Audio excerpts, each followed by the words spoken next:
Okay, this is section 2.5. We are going to add or subtract fractions depending on what the problem is. And for this section specifically, they're going to have problems that have like denominators. And what that means is that the denominators, or the bottom numbers of both of the fractions that they're going to give us in the problem, are going to match. And so I typed out a rule here, and I want you to see this. It says if the denominators match, then you can add or subtract the numerators. And remember, the numerators at the top. And a little tip or hint here, I'm going to go ahead and write this: N and D. Numerators on top, denominators on the bottom. And so the N is a numerator, but it also reminds me of north, and north is up. So I always remember that the numerator is on the top because N is for north. The denominator's on the bottom, and I remember it by saying D is for down, and down is on the bottom, so the denominator's on the bottom. So that's just kind of a silly little rule that I use to remember what the rule is. But north, or numerator, for the top, and D down for denominator. All right, so we're going to practice a couple of problems. And the first problem we have is 3/6 plus 2/6. All right, so I already told you that the denominators would match because that's what this section is about. So we're going to start easy, having matching denominators, and then the next section is going to get a little tougher where we have to find matching denominators.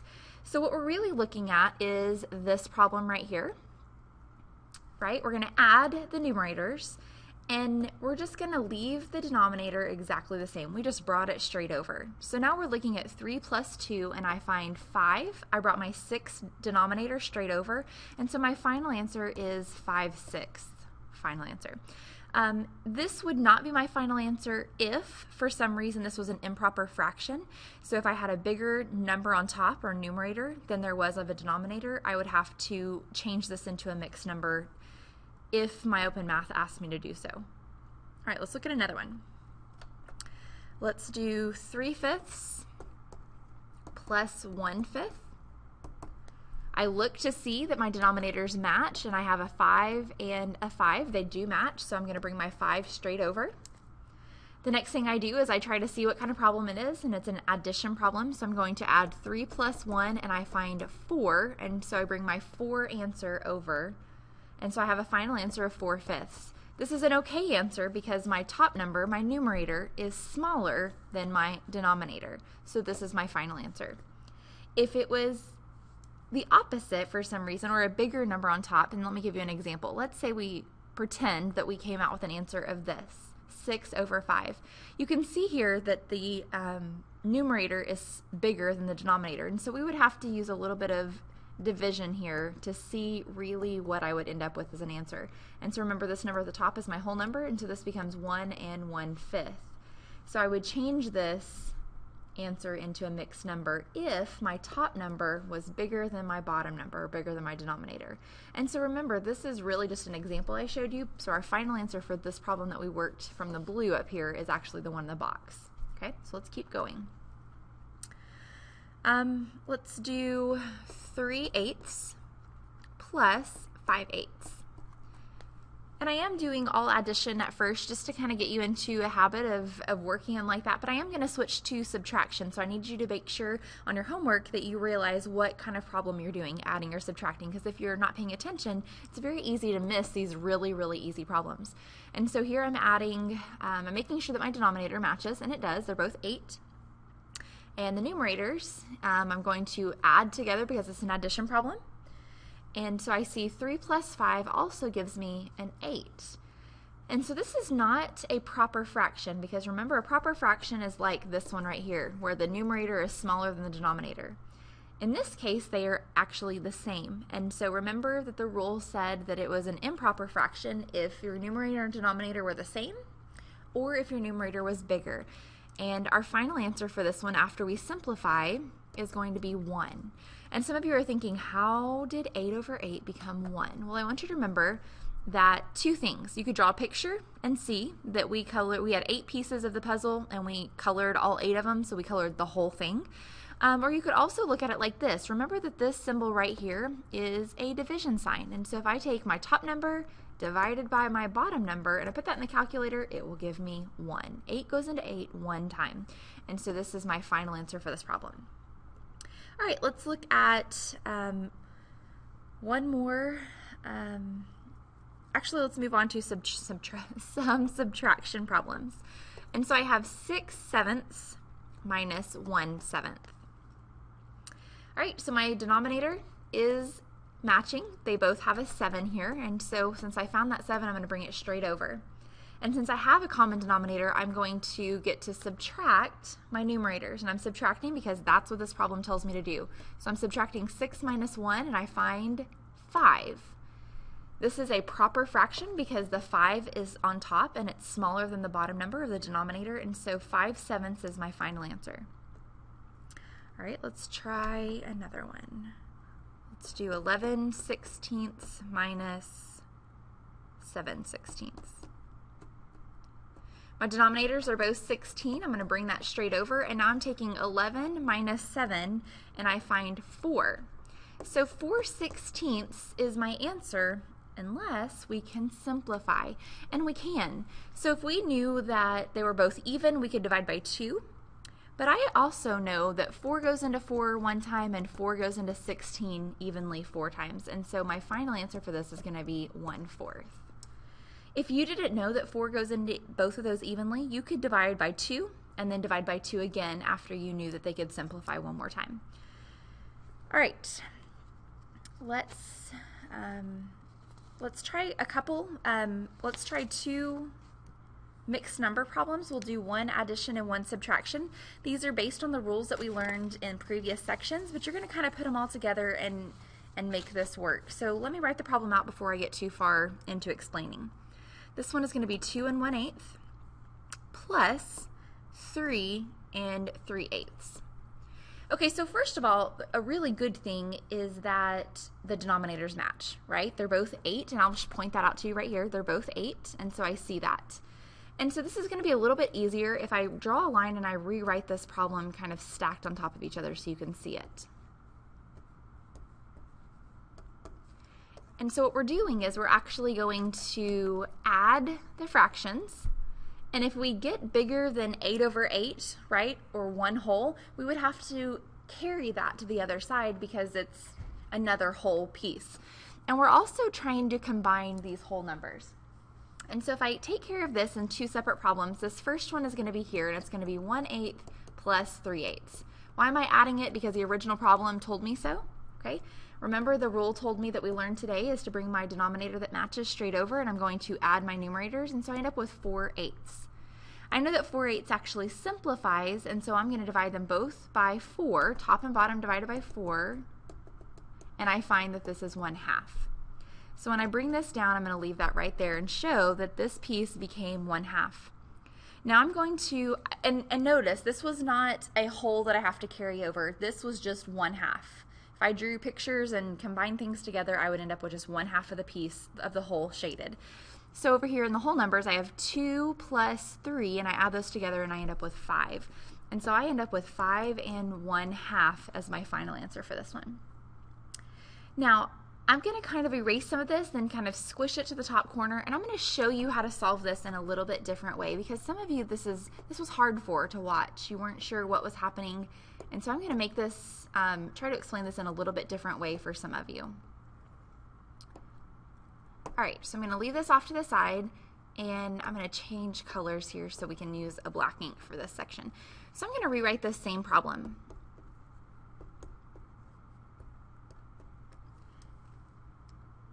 All right, and so here I have it, and I'm going to take a different method. I'm going to change these both into an improper fraction with that little upside down backwards C rule that we did yesterday. And after we do that, instead of the multiplying it or keep it, change it, flip it, I'm actually going to add them together. So if I do this, I get 8 times 2, which is 16. 16 plus 1 is 17. I'm going to take the denominator that was already there and bring it down. I'm going to multiply the other one, and I get 8 times 3 is 24. 24 plus 3 is 27. And so I end up with 27/8. All right, I'm at the rules that I learned today because I have addition, right? And the rule says if the denominators match already, I'm going to bring it straight over. And then I'm going to either add or subtract my numerators. And here I'm going to add them together. And so if I add them together, I get 17, 27, that's going to be 14. So I end up with 44. And so what I'm looking for is how many times does 8 go into 44, right?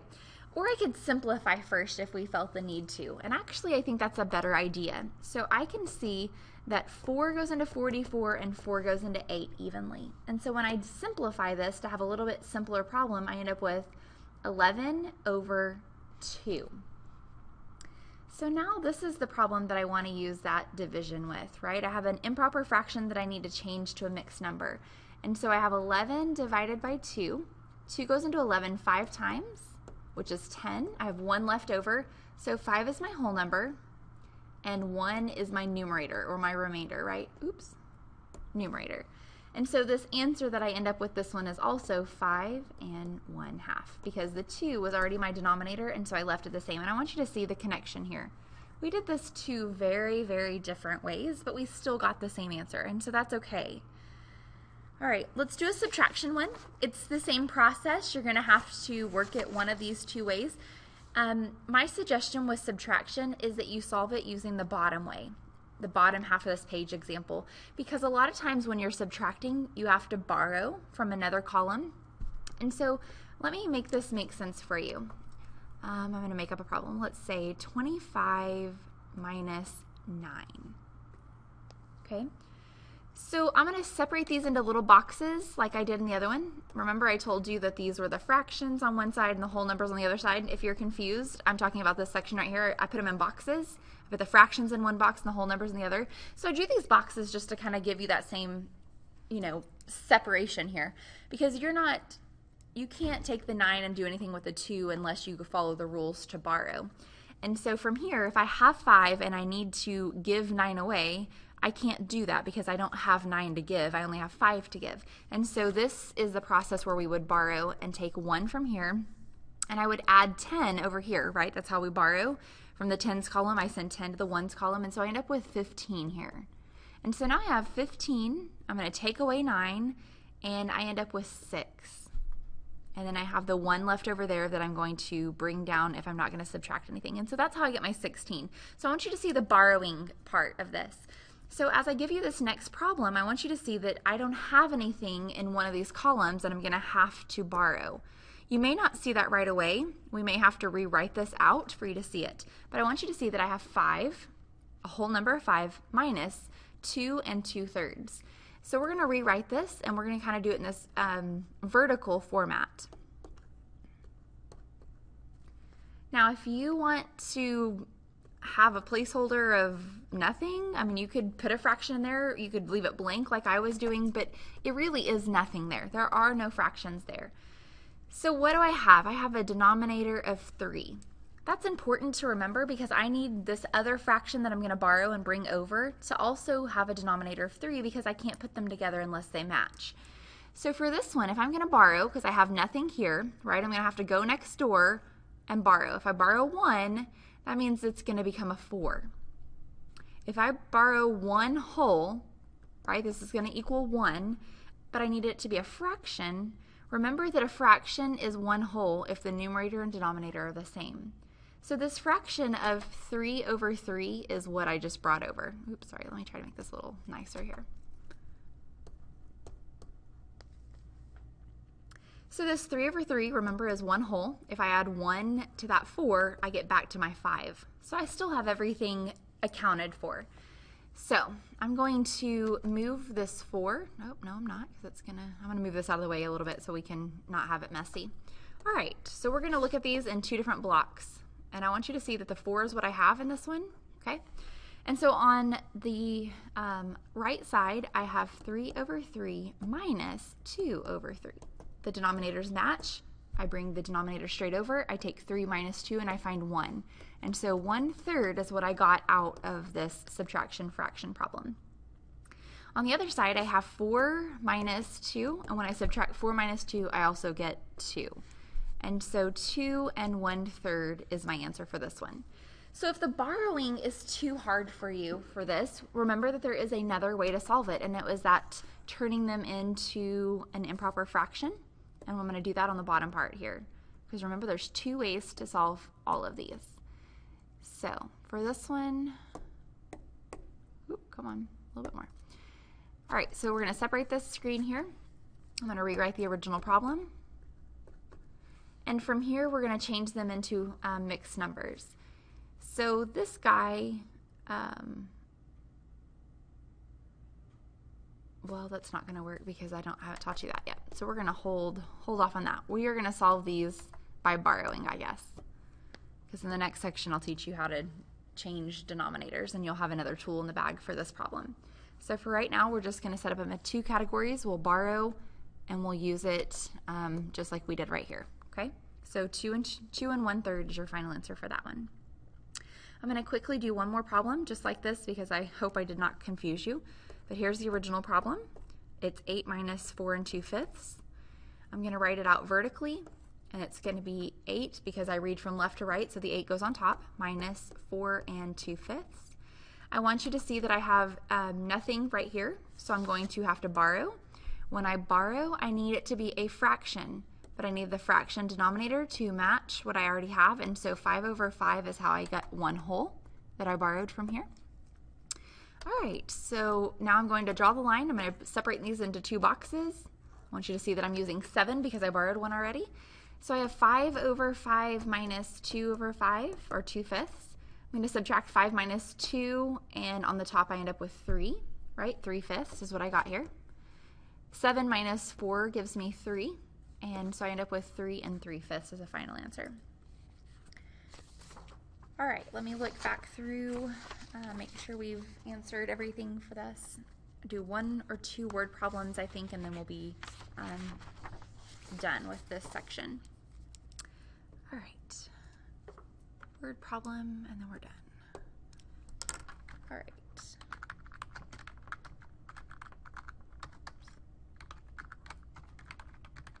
Jesse has 3 1-gallon containers. The first one has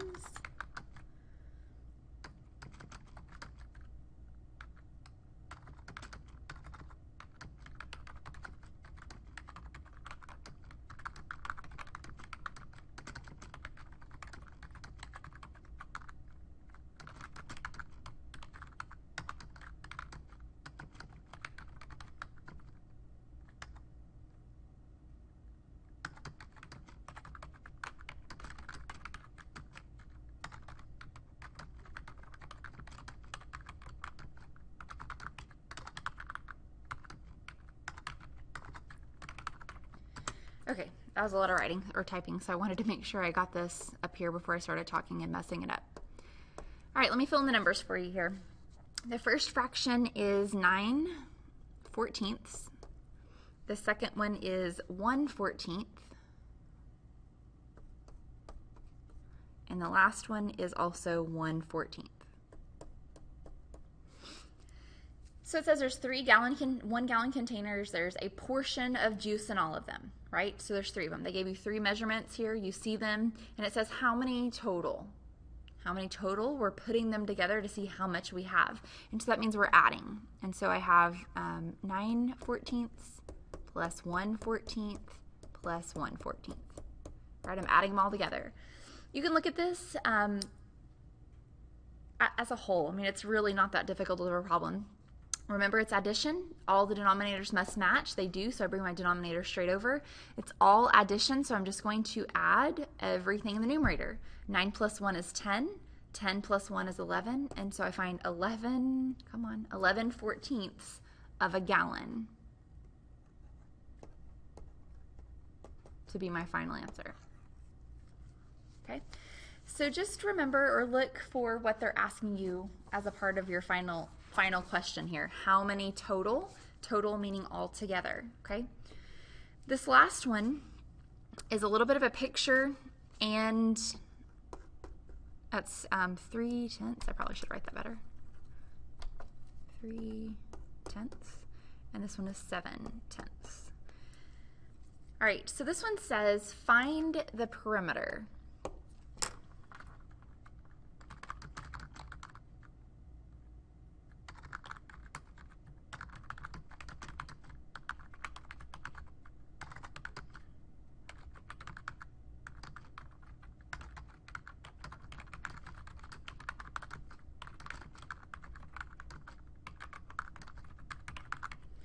All right, so I want you to see here that they are getting a little specific about how they are asking for your answers. And so you've got to understand what they're asking you. And so that's why I'm really doing this problem. I realize that you probably could add all of these together and find your answer no problem. But I want to make sure that we are giving our answer in the correct way.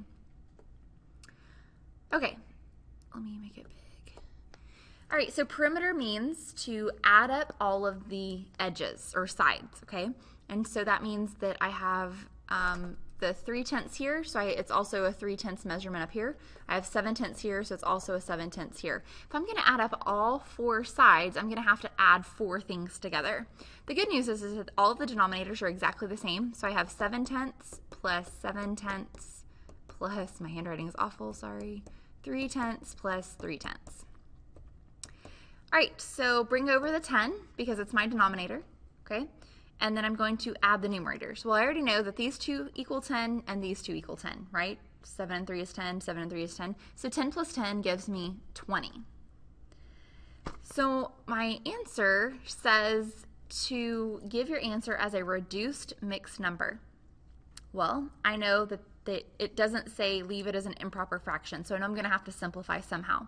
So if I go ahead and divide, I'm going to take 20 divided by 10 because I read from top to bottom. And when I do that, I find a final answer of 2. Well, 2 is a whole number. 2 is not a mixed number. And so I want to point out something. This is a free program, okay? My Open Math is free. And so sometimes you are going to find errors in the way that the problems are written. I don't run across it very often. And a lot of times we can log in, I can address the problem by posting on some sort of forum, and the creator of the problem can fix it pretty easily. But problems like this, it just is a little misleading in the way that you submit your answer, not really the whole problem. And so we just don't bother with it. But these are free. It's a free program, so they're created by each of the instructors. A lot of the instructors that use this program create problems to submit for the word bank or the test bank. I have not, but this one has an error, and so this answer is actually a whole number, not an actual mixed number.